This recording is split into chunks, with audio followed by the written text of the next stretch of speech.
Hello student, कैसे हैं आप? उम्मीद करता हूँ कि बहुत अच्छे होंगे और स्वस्थ होंगे। देखिए, कल आपको त्रिकोणमिति का पार्ट 1 फार्मूला बताए हुए थे, तो आज पार्ट 2 के आगे बढ़ते हैं। पार्ट 2 को लेकर ध्यानपूर्वक समझिएगा। जब तक त्रिकोणमिति का फार्मूला कंप्लीट नहीं कर सकते हैं, आप नहीं कर लेते हैं, तब तक त्रिकोणमिति का मैथ बनाने में प्रॉब्लम आ जाएगी। ठीक है ना? तो इसको क्या करना है आप लोग को, त्रिकोणमिति का फार्मूला जो है, चलिए ले चलते हैं पार्ट 2 की ओर। देखिए, लिखते हैं पार्ट 2। ध्यान दीजिएगा, पार्ट 2 के लिए यहाँ बनाते हैं एक समकोण त्रिभुज। ध्यान दीजिए, एक हम पहले समकोण त्रिभुज बना लेते हैं। ठीक है ना? इसको लेते ए बी सी, इसको मान लीजिएगा लंब, प्लस समझते जाइए लंब, इसको माना आधार, आधार मान लीजिएगा इसको। कर्ण, समकोण के सामने वाली भुजा क्या होती है? आपका कर्ण हो जाएगा। ठीक है ना? तो यहाँ पर जो है कर्ण के लिए क्या होता है? हाइपोटेनस, अर्थात एच इसको उठाइएगा। लंब के लिए होता है परपेंडिकुलर, पी हो जाएगा। ठीक है ना? और आधार के लिए बेस हो जाएगा, बी से डिनोट कर देते हैं, सूचित कर दिया जाता है। तो यहाँ पर इसके लिए पार्ट 2 का फॉर्मूला हम चलते हैं। आपको त्रिकोणमितीय अनुपात बताए थे कि 6 प्रकार की होती है, साइन, कॉस, टेन, कॉट, सेक, कोसेक होता है। तो यहाँ समझिए, पहले एक एक करके हम जानेंगे। साइन के लिए एक, तो साइन थीटा बराबर होता है लंब बटे कर्ण। ध्यान दीजिएगा, लंब यहाँ पर बटा कर्ण लिख सकते हैं, लंब बटा कर्ण। तो लंब आपका देखिए इंग्लिश वाला परपेंडिकुलर, तो पी चला सकते हैं, पी बाई कर्ण के लिए क्या है? एच है, तो एच लिख सकते हैं। ठीक है ना? ऐसे हो जाएगा। 2 नंबर कॉस थीटा बराबर फॉर्मूला के अनुसार आधार बटे कर्ण होता है। ध्यान दीजिएगा, आपका आधार क्या है? आधार बी को सूचित करते हैं, तो बी लिख दीजिएगा बाई कर्ण। कर्ण क्या आपका? एच है, इससे भी आप कर सकते हैं, या आधार बाई कर्ण भी लिख सकते हैं, कोई दिक्कत नहीं होगा। 3 नंबर टैन होता है। ध्यान दीजिएगा, टैन थीटा, तो लंब बटे आधार होता है, फार्मूला के अनुसार लिख देते हैं लंब बटे आधार, इसको शॉर्ट से। तो लंब आपका क्या है? पी है परपेंडिकुलर, तो पी आधार बी माने हैं, तो बी लिख दीजिए। देखिए, 3 को आपको याद कर लेना है। साइन का लंब बटे कर्ण, कॉस का आधार बटे कर्ण, टैन का लंब बटे आधार। अब रहा बात अगला में 4 नंबर कॉट थीटा। तो कॉट थीटा देखिए, टैन को उलट दीजिए, टैन को ऊपर नीचे कर दीजिए, कॉट बन जाएगा। तो आधार, ध्यान दीजिए, आधार बटे क्या हो जाएगा? लंब हो जाएगा, बी जाएगा ऊपर, पी आएगा नीचे। 5 नंबर देखिए।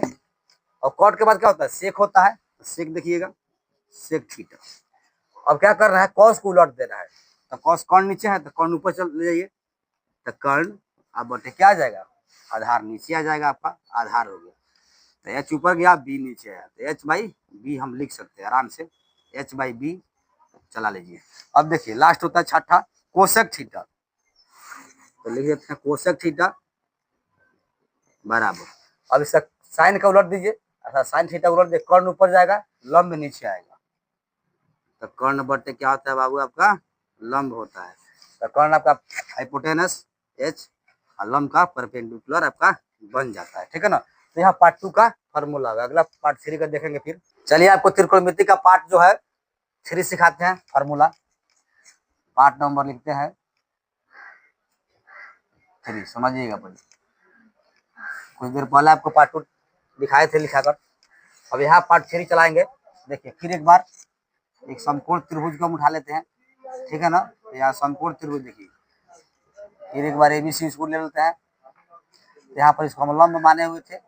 देखिए, लंब आधार किसी लंब को, अच्छा आधार को, इसको भी लंब मान सकते, इसको आधार मान सकते, कोई दिक्कत नहीं होगा। इसको हम लोग आधार माने हुए थे। अब यहाँ पर क्या था? कर्ण था। ठीक है ना? तो पार्ट 3 कहता है पाइथागोरस प्रमेय के अनुसार चलेंगे हम लोग। तो एक समकोण त्रिभुज में कर्ण का वर्ग अन्य 2 भुजाओं के वर्गों के योगफल के बराबर होता है। कह सकते हैं पाइथागोरस प्रमेय से हम लोग इसको बनाएंगे, तो कर्ण स्क्वायर बराबर, थोड़ा समझिएगा, कर्ण स्क्वायर बराबर लंब स्क्वायर प्लस आधार स्क्वायर। तो ध्यान दीजिएगा, थोड़ा ध्यान दीजिए। कहता है पाइथागोरस प्रमेय के अनुसार एक समकोण त्रिभुज में कर्ण का वर्ग अन्य 2 भुजाओं के, अर्थात कर्ण का वर्ग अन्य 2 भुजा अर्थात लंब आधार भुजाओं के वर्गों का योगफल अर्थात जोड़ के बराबर होता है। ठीक है? 2 नंबर चलते हैं। देखिएगा, अब लंब स्क्वायर को निकालना होगा, ऐसे कर दीजिएगा, लंब स्क्वायर बराबर कर्ण स्क्वायर रखिएगा, कर्ण स्क्वायर। अब प्लस में आधार इधर लाइएगा तो माइनस में हो जाएगा, माइनस आधार स्क्वायर। ठीक है ना? तो कह सकते हैं लंब स्क्वायर बराबर कर्ण स्क्वायर माइनस आधार स्क्वायर। यहाँ से फॉर्मूला एक इसको याद करना है, बाकी आपसे निकल जाएगा। कैसे निकलेगा, तो लंब स्क्वायर यहाँ से निकाल रहे हैं, लंब स्क्वायर बराबर लिखा, बराबर के बाद यहाँ पर देखिए कर्ण स्क्वायर है, इसको सेट किया, प्लस में आधार इधर करने का माइनस में आ जाएगा। फिर 3 नंबर देखते हैं। अब यहाँ पर आपको आधार निकालेंगे, आधार निकालने का तरीका समझिए। आधार स्क्वायर बराबर यहाँ कर्ण स्क्वायर है और लंब को माइनस कर दीजिए, तो कर्ण स्क्वायर और माइनस क्या आ जाएगा इधर लंब स्क्वायर आकर लग जाएगा, ठीक है ना। तो यह जो है पार्ट 3 हो जाता है। अब पार्ट 4 की ओर बढ़ते हैं, PART पार्ट 4 की ओर बढ़ जाते हैं, ठीक है ना। ध्यान दीजिएगा, अब कर्ण का सिर्फ मान आपको निकालना होगा, तो यह जो है स्क्वायर में रहता है, स्क्वायर से लाइएगा इधर बराबर के इधर, तो क्या बता रूट बन जाता है, अर्थात कह सकते हैं 1 नंबर। ध्यान दीजिएगा, तो कर्ण हम निकाल रहे हैं, सिर्फ कर्ण का मान निकाल रहे हैं, कर्ण बराबर रूट अंडर, स्क्वायर हटेगा तो रूट में चढ़ जाएगा, तो ये होता है लंब स्क्वायर और प्लस क्या आ जाएगा आधार स्क्वायर आ जाएगा। फिर 2 नंबर देखिए, यदि आपको लंब सिर्फ लंब का मान निकालना है, स्क्वायर हटाइएगा तो रूट आपका बन जाएगा, ऐसे लंब बराबर रूट अंडर, इस पर चढ़ जाएगा रूट, कर्ण स्क्वायर माइनस आधार स्क्वायर हो जाएगा, ठीक है ना। फिर 3 नंबर देखते हैं, यदि आपको आधार निकालना, सिर्फ आधार निकालना है, तो आधार बराबर रूट अंडर, अब स्क्वायर हटेगा तो रूट सट जाएगा यहाँ पर, तो कर्ण स्क्वायर माइनस आ जाएगा लंब स्क्वायर। यह आपका जो है पार्ट 3 और पार्ट 4 ऐसे हो जाते हैं।